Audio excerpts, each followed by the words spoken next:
Joe Biden. Now, what most people don't know is that after the Reagan administration brought cocaine to the African American community and took zero responsibility for it, Joe Biden came along and created the crime bill to lock black people up for the shit that he and his racist buddies created.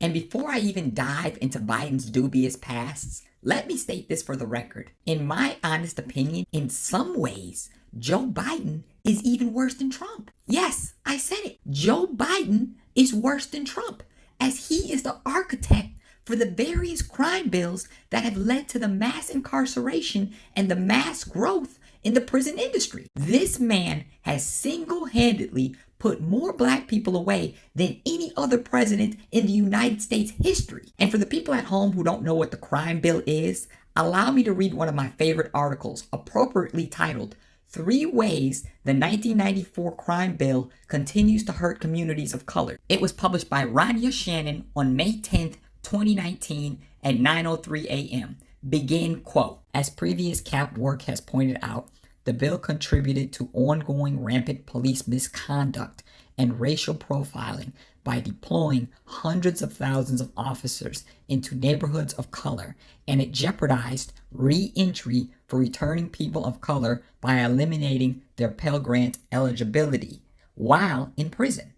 The bill also expanded the use of the death penalty, imposed mandatory life sentences for individuals with 3 or more felony convictions, and levied harsh new penalties for justice-involved youth. Many of these harmful provisions remain in effect today and continue to target and destabilize communities of color.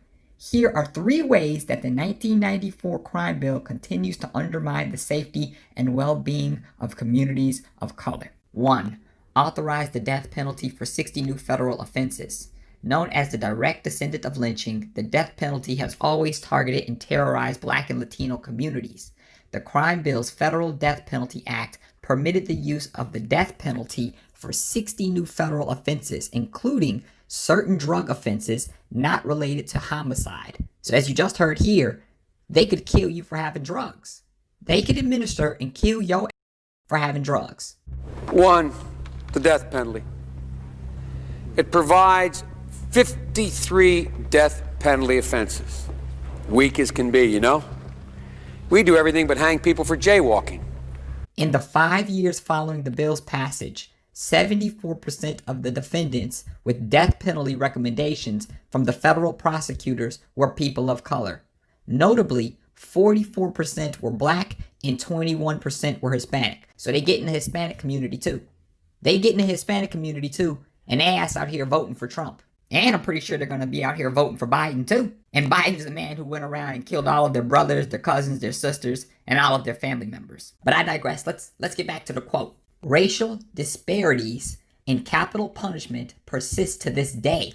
While black and Hispanic people represent just 31% of the United States population, they represent 53% of the death row inmates at 41.9% and 11.3% respectively. Furthermore, the death penalty is more likely to be recommended when the victim of the crime is white rather than black, despite the fact that black men are the most likely victims of homicide. So you just heard right here, if a black person kills a white person, you are getting the death penalty. But if a black person gets killed by a white person, they're not getting the death penalty. So as you see right here, this bullshit ass law that Biden put into place is screwing black people over. Last year, the Trump administration called upon federal prosecutors to pursue the death penalty in cases dealing in extremely large quantities of drugs. If this directive survives litigation, it is expected to worsen racial disparities in the application of the death penalty, as black people are far more likely than white people to be arrested, charged, convicted, and incarcerated for drug crimes, even though they use and sell drugs at a similar rate. 2. Impose mandatory life sentences for individuals with 3 or more felony convictions. The crime bill implemented a rash of new 3-strike laws that impose automatic life sentences for people convicted of certain felony offenses if they already have 2 convictions on their record. Dozens of states followed suit and enacted the three-strike laws, resulting in a ballooning of the incarceration rate in certain states, especially for blacks and Latino Americans. Imposing life sentences simply because an individual has a criminal record disproportionately targets people of color who are more likely to have a record in the first place because of the unequal contact with the police and the justice system. Harsh collateral consequences limit employment opportunities for returning people, especially people of color, and increase the likelihood of recidivism. The crime bill's three-strike provision sent thousands of Americans to prison for life based on previous offenses for minor crimes such as stealing loose change from a parked car. In 2016, 78.5% of the Americans serving life sentences in federal prison were people of color. So as you just heard right here, if you had a pre-existing crime and maybe you got into a fight or you hurt somebody, but later down the line, you stole loose change from a parked car, you are going to jail for life. This is the law that Joe Biden helped to write, and you are going to vote for this man and put him in office? You got to be crazy. You got to be crazy. You got to be crazy. Now let's continue. Some states have recognized the damage and the disproportionate effects that the three-strike sentences have on communities of color, especially black communities, and have undergone major reform efforts. In California, for instance, black people were 12 times more likely than white people to be incarcerated under the Three Strikes law until the state passed the Three Strike Reform Act of 2012. This act amended the law to require one's third strike to be a series of violent felonies and allowed those currently serving the three-strike sentence to petition the courts for a reduction of their term. However, 28 states still have a three-strike sentences on the books. In Maryland, Mississippi, and Louisiana, black people alone constitute approximately 3/4 of those sentenced to life in prison, while the federal government recently replaced its mandatory life sentence with a 25-year minimum sentence.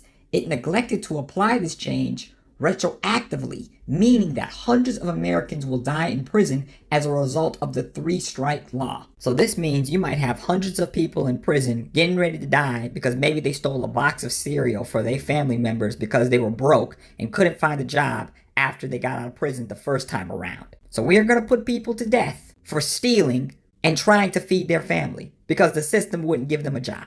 Thanks a lot, Joe Biden. That makes a lot of sense. 3. Levied harsh new penalties for justice-involved youth.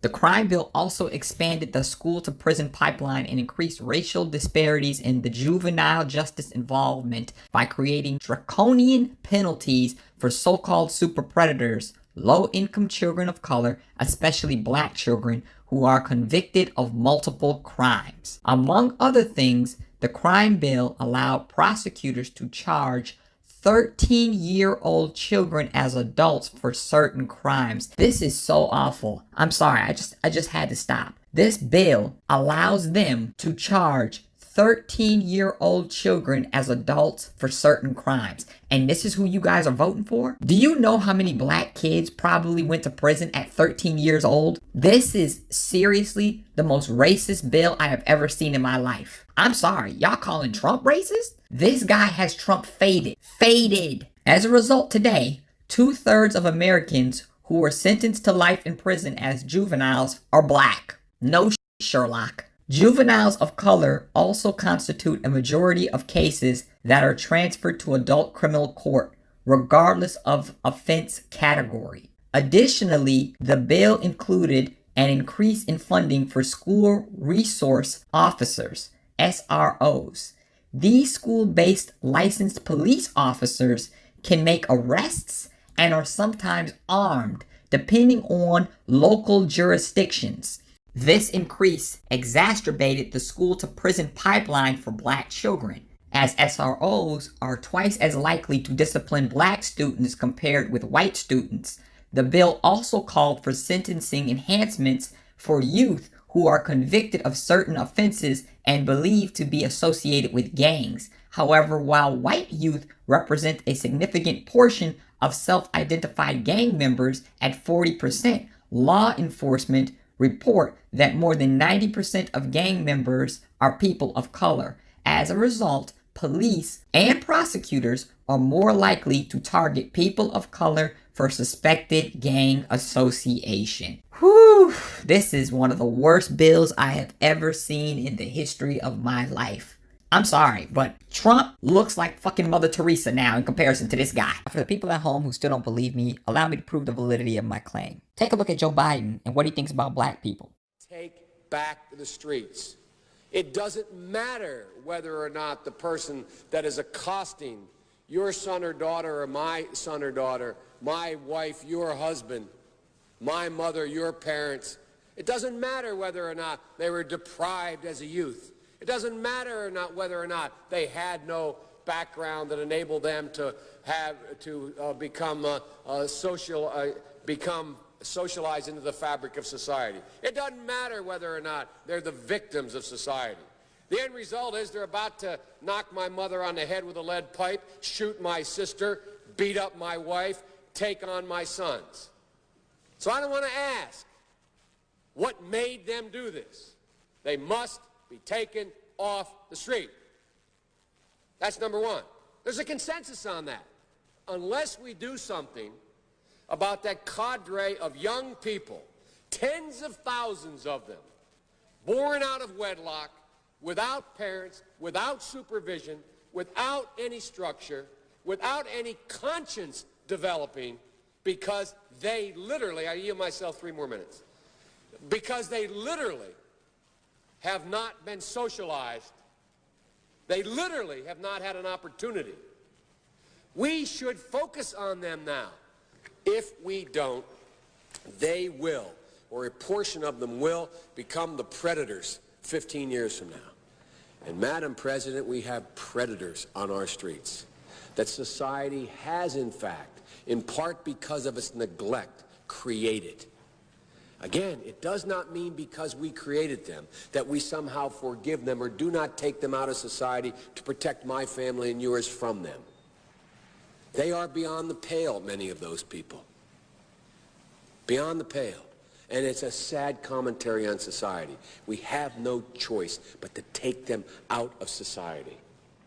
And the truth is, we don't very well know how to rehabilitate them at that point. That's the sad truth. I'm the guy that said, rehabilitation, when it occurs, we don't understand it and notice it. And even when we notice it and we know it occurs, we don't know why. So you cannot make rehabilitation a condition for release. That's why in our system, the federal system, you serve 85% of your time. It's a shame, but we don't know how to rehabilitate. But there is a consensus, and I will cease. A, we must make the streets safer. I don't care why someone is a malefactor in society. I don't care why someone is antisocial. I don't care why they've become a sociopath. We have an obligation to cordon them off from the rest of society, try to help them, try to change their behavior. That's why we do in this bill. We have drug treatment and we have other treatments to try to deal with it. But they are in jail, away from my mother, your husband, our families. But we would be absolutely stupid as a society if we didn't recognize the condition that nurtured those folks still exist, and we must deal with and that. By the way, you know, I sit on the stand, and it get hot. I got hairy legs that turn turn blonde in the sun, and the kids used to come up and reach in the pool and rub my leg down so it was straight, and then watch the hair come back up again. They'd look at it. So I learned about roaches. I learned about kids jumping on my lap. And I've loved kids jumping on my lap. Even call centers, which rushed overseas in the hundreds of thousands. How many times you get the call? I'd like to talk to you about your credit card. Poor kids are just as bright and just as talented as white kids. They're going to put you all back in chains.